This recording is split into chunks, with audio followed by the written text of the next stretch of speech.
Being able to connect your mind with some devices around you in a way that enables you to control them?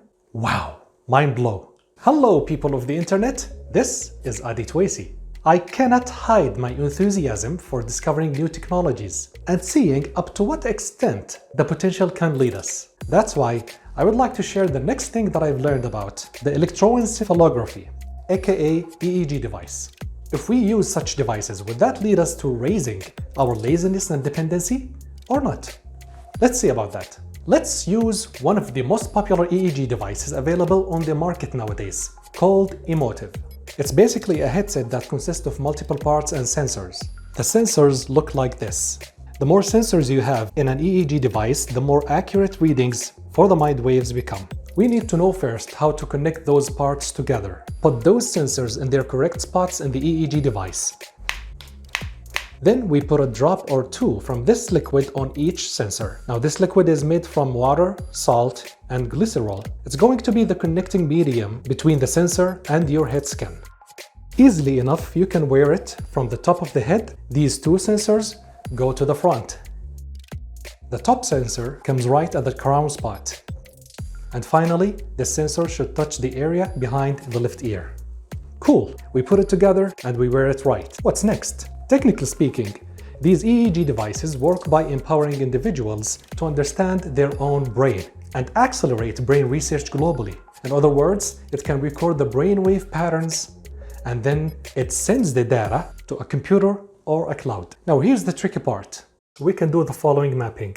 Let's assume that we need to read and pick up a specific mind wave. Let's call it mind wave X. So this mind wave can be converted then to a specific command. Let's call it command number 2.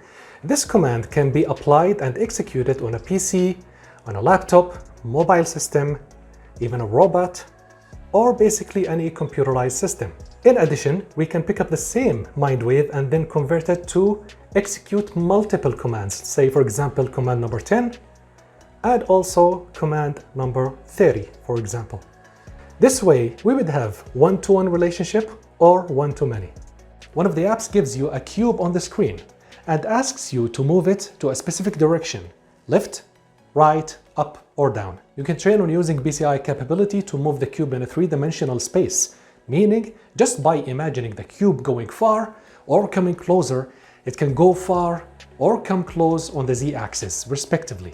Another nice feature is the facial expressions training. This training allows you to take facial expressions like doing a wink, raising eyebrows, closing both eyes, and convert them into several commands like right-click, left-click, opening a browser, minimizing a window, etc. So I can imagine that devices like EEG can allow us, through the BCI technology, to do multitasking and hence be more productive. For example, we can control small machines, robots, or home appliances. Also, we can use this technology in meditation, as one of the apps that we can use in Emotive Bundle allows us to observe the brain waves and their disruption and stability levels. To me, this is a great idea. One can use it to try to stabilize their brain waves by clearing their train of thought. We all know how hard and how beautiful it is to have a clear mind. Another application, we can use it in educational studies, giving such a device to an instructor and asking them to create and upload a homework through BCI. Then another instructor that does the same kind of homework, but using the regular online tools or learning management systems that are widely available. And then we can see through a comparative study between them who would do it faster with a high quality result. Now, before I move on, it's worth mentioning that I noticed some commands need to be thought of differently.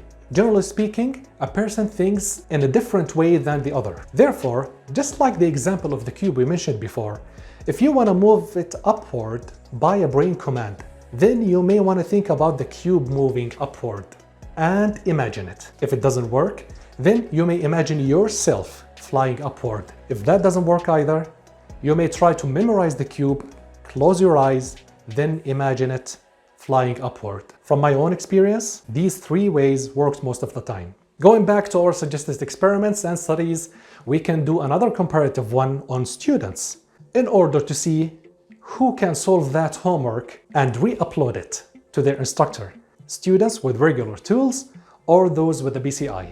Okay, perhaps all of this was a nice talk, a beautiful digital dream about something that can allow us to do more and faster. One of the ideas that I started working on is to use EEG with the help of BCI technology to save some of the wasted time in my life. And I cannot find a time more wasted than the hours we spend in road traffic. Imagine, what if we can create a BCI that allows us to control certain messaging apps and emails on mobile phones? With this, we can save time and do microtasks and leftovers from work just by imagining them.